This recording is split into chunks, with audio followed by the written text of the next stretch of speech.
Hari Om, Shri Gurubhyo Namaha. Indrajit is Ravana's oldest son, and he was known to have dwelled in tantric powers creating delusion. He comes into the battlefield quite determined to destroy Ram, and he creates an illusion of cutting Sita's throat in front of Ram. The horror and shock that Ram felt seeing Sita murdered in front of him made him freeze in time. At that point, Indrajit took out a very deadly missile and shot it. Lakshman, seeing what happens, steps in front of Ramchandraji and takes the missile, falls unconscious on the spot. In that moment, Ramchandraji once again understands and retaliates, wards off Indrajit. But now, his brother lies unconscious in front of him, and his heart is so heavy, having lost his beloved wife. Vibhishan comes and explains that it was just an illusion and Sita was very safe somewhere within Ravana's kingdom. But Lakshman wasn't. A doctor was immediately brought, and he could only be saved by a very special herb that existed in the Himalayas. Who would go to the Himalayas and get this herb and bring it back before the sun rose, because it would only be effective before the sun rose? Hanumanji is always the hero. This is a beautiful picture that we see in so many calendar arts and sculptures of Hanumanji. He is flying across India carrying a mountain in his hand, bringing back the herb Sanjeevani to revive Lakshman. Laya Sanjeevana Lakana Jiyaye Shri Raghuvira Harashudalaye. And he does this so that Ramchandraji can once again smile. For having lost his brother would be far too painful for Ramchandraji. The love that we see between the brothers is so incredibly beautiful. In this instant, if we talk about Lakshman and Lakshman's love for Ram, of course Ram's love that he wants Lakshman cured, and seems totally uninspired to continue the war without Lakshman. But Lakshman's love, that he followed Ramchandraji every step of the way. I saw an interesting talk about leadership and about starting movements. And it was just an example of a lonely boy dancing on the grass at a picnic area in a park on a hot summery day. Probably a school outing or a youth outing or something to that effect. And one other boy comes along and joins him, and then a third and a fourth. And somebody was speaking about how leadership and movement talks. And he said something very, very interesting. That the first follower shows others how to follow. And actually it's the first follower that makes the leader. Because until that first follower comes along, he's just a lone man doing whatever he is doing. And then he continues to say that it's the guts that that first follower has, the courage that person has to get up and stand next to the leader, that actually gives everyone else the courage to do the same.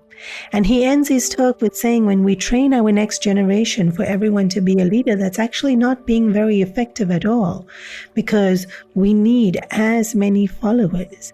When you find someone doing something great, then have the courage to follow and teach others how to follow. And I thought that's such a beautiful message, because it's so incredibly true. I mean, the truth is only one. Virtues are imbibed in that same essence of truth. And so all leaders would be working towards that same truth, and all people with pure hearts also working towards that same truth. And so it's not so much about becoming a leader. It's also about following those that have already started movements which are beautiful and noble. And Lakshman has this quality. I mean, if we think about why Ramchandraji loves him so much, he has this quality of being that first follower.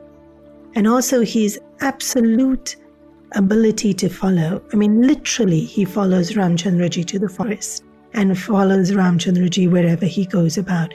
But also from a very intellectual and spiritual point of view. There's a bit in the Ramayana called Ram Gita, where Ramchandraji is teaching Lakshman the higher spirituality.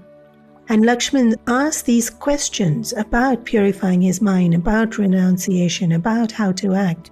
And when answered, he follows the guidance given to a T. He purifies his mind and he is able to gain this most subtlest of knowledge. There's also a beautiful story about when they are leaving to the forest. Ramchandraji has been exiled and Sita ji says, as your wife, I will come with you. I have promised to follow you in happiness and sorrow, and to use the Hindu words, in dharma. Lakshman says too that I will follow, and Ramchandraji says, but there's no need. You haven't been exiled. Why should you leave this palace? Why should you leave the comfort? Why should you leave our mothers and you be here? And finally, after so much insistence, Ramchandraji tells Lakshman, well, you have to get your mother's permission and blessings. We can't just leave her alone and just go off into the forest. And when Lakshman goes to his mother Sumitra, and he says, may I go into the forest to serve Ram during these 14 years of exile? Sumitra, being such a beautifully noble woman, says to him that you were so privileged to get this opportunity to be able to serve. And whatever happens in these 14 years, don't let a single bad thought enter your mind. This is his mother's advice to him. And Lakshman thinks, well, while I'm awake, I can certainly be vigilant and alert enough not to let a single bad thought enter my mind. But when I fall asleep, I lose control. And this is how excellent he was at being a follower. He thought, if I can't have the control when I fall asleep, then I just won't sleep. And it is believed that Lakshman did not sleep for those 14 years. It's very cutely said that when Nidra Devi, the Devata in charge of sleep, comes to Lakshman and says, you can't do this. Everyone has to sleep. He says, my wife is in the palace, overwhelmed with sorrow, missing me. My allocated hours of sleep, you please go give to her, so she is freed from her sorrow for that much longer. A very cute story, and whether it's true or not that he didn't sleep, it certainly shows this beautiful quality of being able to follow what we know is right, what we know is best. And so Ramchandraji certainly wanted Lakshman revived, and Hanumanji does this deed of reviving him. And Hanumanji too is an excellent example of a follower. And not only are they followers, they help others to follow and to know how to follow. And so if you really care about something, a cause, have the courage to follow and show others how to follow. Think about it.